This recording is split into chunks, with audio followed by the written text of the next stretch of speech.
The last instruction.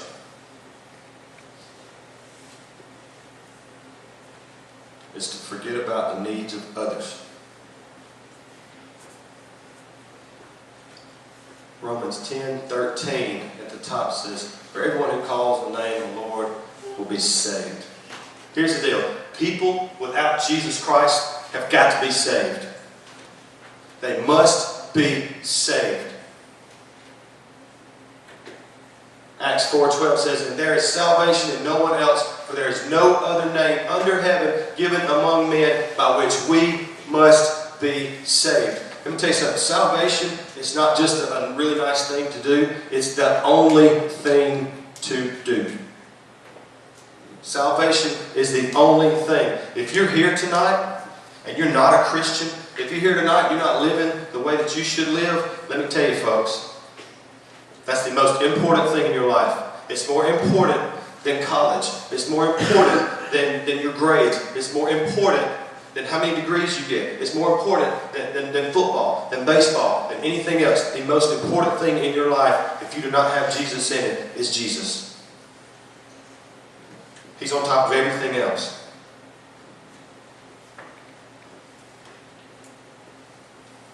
Because without salvation, you have no hope.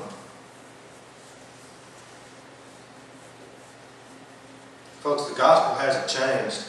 Jesus' message has been around for 2,000 years. His message hasn't changed. The message here that Paul wrote has not changed, and he's made it all-inclusive. Everyone. Not just one person, not just a group of people, but everyone, anybody. And he makes it really simple. Who calls in the name of the Lord, and he exclamation points it. He makes it sure will be saved. So you want to be a failure for God? Then forget that people are going to die. And they're going to spend eternity in hell in a lake of fire if they don't know Jesus as their personal Savior.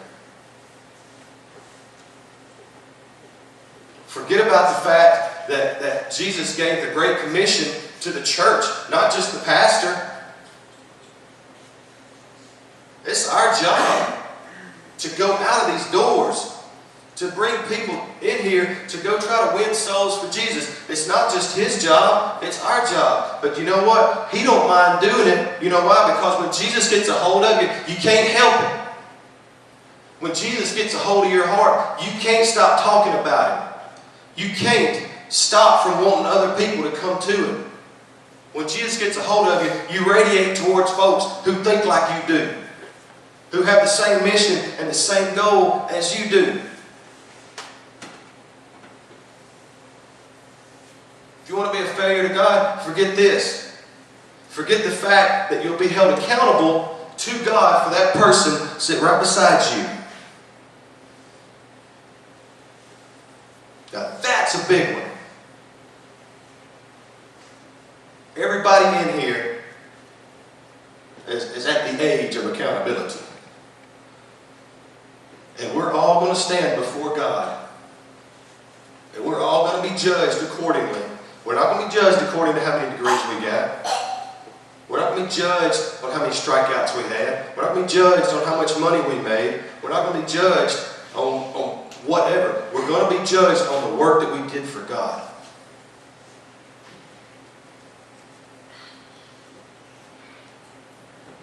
And you'll be accountable for every person in this room and everybody you come in contact with.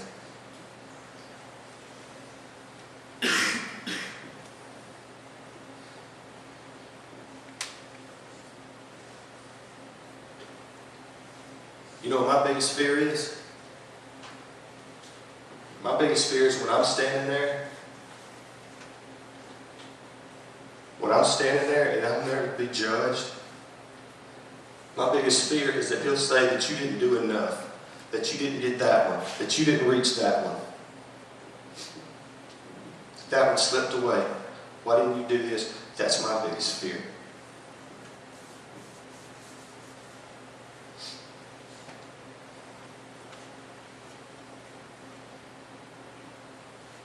This is fun and all, but I don't do it because it's fun. I do it because it's my job. It's my commission as a Christian. It's my purpose to do this, because when I stand before Jesus Christ, when I stand before Him and I fall at my knees, I want Him to say, well done. I don't want Him to say, what about that one? You didn't do enough.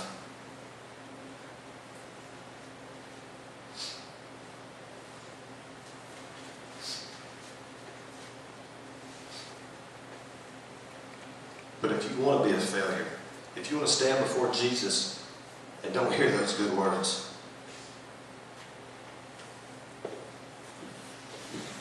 here you go, right here. If you want to be a failure, just do this right. Just do these things right here. Press down. Forget what it was like when you were lost. Forget what it was like when you got saved. Forget all about those promises you made to God. And forget about your friends needing Jesus. But do you want to be successful? Don't you want to be successful in your Christian life? Who really, honestly, wants to be a failure for God? Don't you want to be successful? If you do, turn them around. Don't forget. Remember what it was like before Jesus came in your heart. Remember that moment when those tears fell from your face, when you just couldn't stop from smiling. Go back to those promises you made to God, and let's start checking that list off. Let's start working on our friends. Let's start making sure that our friends are doing what they're supposed to, that we're being good examples, that we're being godly. The Christian life, folks, it's more than a prayer of faith that you made sometime in the past. The Christian life, it's dedicating every day to live for Jesus. Not just various points of my life. It's every day. Now you might be here tonight and you haven't taken that step. You haven't taken that plunge. Well, I'm going to put it plain. You must be saved.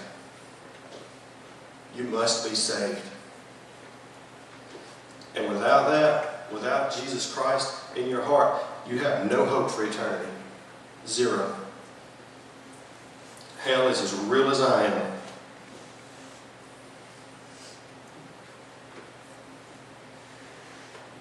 God loves you tonight. God loved you then. God loved you before God knew you. He sent His Son to die on the cross for you individually. He died for each one of you individually. He died for Griffin. He died for Red. He died for Ryan. He died for you, for your name, for your person, because He knew you before you were you. And He did that for you. Knowing good and well that there's some folks that are not going to take advantage of that free gift that He gave. But He loved you then, and He loves you more tonight. He probably loves you more now, seeing what kind of booger we've all turned into. Why don't you just come and discover that love?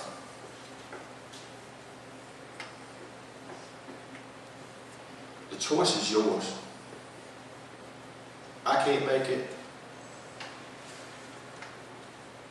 Brother Harold can't make it. Adam cannot make it. The decision's yours. Every decision's yours. Every decision you make outside His door is yours. You decide, and only you decide, how you're going to live your life. It's either for Him or it ain't.